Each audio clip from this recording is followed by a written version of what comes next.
For over 15 years, the Nissan R35 GT-R has been called Godzilla, rewriting the rules of performance cars.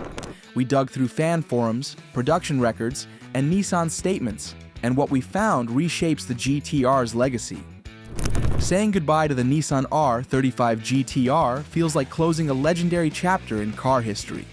After almost 2 decades of rewriting what a supercar could be, production has finally come to an end. On August 26, 2025, the very last R35, a T-Spec Premium draped in that jaw-dropping midnight purple rolled out of Nissan's Tochigi plant. That single car marked the end of an era that started way back in 2007. Back in 2007, when the R35 first showed up, it was something special. It no longer carried the Skyline badge that its predecessors wore with pride. Instead, it stood on its own as a GT-R, a statement from Nissan that they were going all in on building something revolutionary. It sat on the PM platform and came loaded with tech that, at the time, felt like science fiction in a production car. The message was clear. It was going to set new standards. So what was hiding under the hood? The VR38DETT, a 3.8-liter twin-turbo V6 that debuted with 480 horsepower. But the GT-R had a bag full of Trixan advanced all-wheel drive system, a lightning-quick dual-clutch transmission, and aerodynamics tuned for both speed and stability. The beauty was how it balanced it all.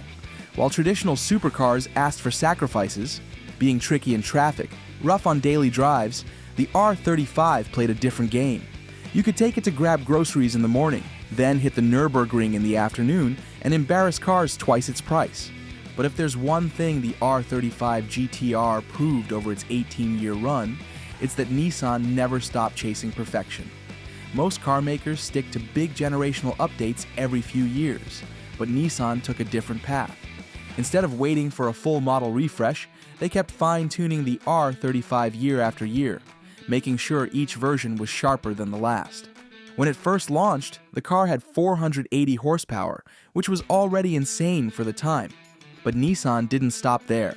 They kept raising the bar until the standard premium models were pushing 565 horsepower, and the hardcore Nismo variants. A blistering 600 horsepower thanks to GT 3-spec turbochargers pulled straight from their race cars. The performance gains were just as wild. The early cars could do 0 to 60 miles per hour in under 3.5 seconds, which already put them in rare company. But later versions smashed that mark, dipping below 3 seconds flat. Suddenly, the GT-R was embarrassing them, all while costing half the price. And with a top speed north of 195 miles per hour, it had the muscle to back up its reputation. But if you really want to understand what made the R35 legendary, you've got to look at its battles on the Nürburgring Nordschleife, the so-called Green Hell. That's where the GT-R earned its stripes. In 2007, it stunned the world with a 738 lap, and that was on a damp track. Just a year later, it chopped 9 seconds off that time, running a 729. From there, it just kept pushing 726, then 719, and finally, in 2014, the GT-R Nismo laid down a jaw-dropping 708.679. For a production car, that was borderline unbelievable. And here's the thing. Every improvement made on the track filtered down to regular GT-Rs. Better aero, sharper suspension, more refined engines, it all made its way to owners. That's why enthusiasts loved it. Nissan used the Nürburgring as a laboratory to make every GT-R better. But if the Nürburgring made the R35 famous, Motorsport cemented its legacy. From the moment it hit the track, the GT-R showed it was a born racer. When it debuted in Japan's Super GT series in 2008, it dominated. 7 wins out of 9 races in a driver's championship right out of the gate. That was the start of an era nobody could ignore. Over the next 14 seasons, the R35 was a force in the GT 500 class. It racked up 41 victories and multiple championship titles, including back-to-back wins in 2011 and 2012, plus more glory in 2014 and 2015. By the time it bowed out of Super GT in 2021, it held the record for the most titles and wins in the series history. That's dominance on a level few cars can claim. And it didn't stop in Japan. The R35 went global, conquering the FIA GT1 World Championship in 2011 with JR Motorsports. Its GT3 variant became a monster in endurance racing, taking the GT World Challenge Europe Endurance Cup in both 2013 and 2015. But perhaps the sweetest victory of all came at the Bathurst 12 Hours in 2015, a brutal endurance race in Australia, where the GT-R Nismo GT3 crossed the line first. For Nissan fans, that was a moment of pure pride. But the R35 story is about culture. Thanks to the Fast and Furious movies, especially in the hands of Paul Walker's Brian O'Connor, the GT-R became a superstar. Suddenly, kids all over the world had posters of it on their walls. It wasn't just a Japanese performance car anymore, it was the car everyone dreamed of. Video games pushed that dream even further. In Gran Turismo and countless racing titles, people could virtually drive a GT-R long before they could ever afford one. That digital presence turned it into a global phenomenon, creating fans in every corner of the world. And let's not forget the tuning scene.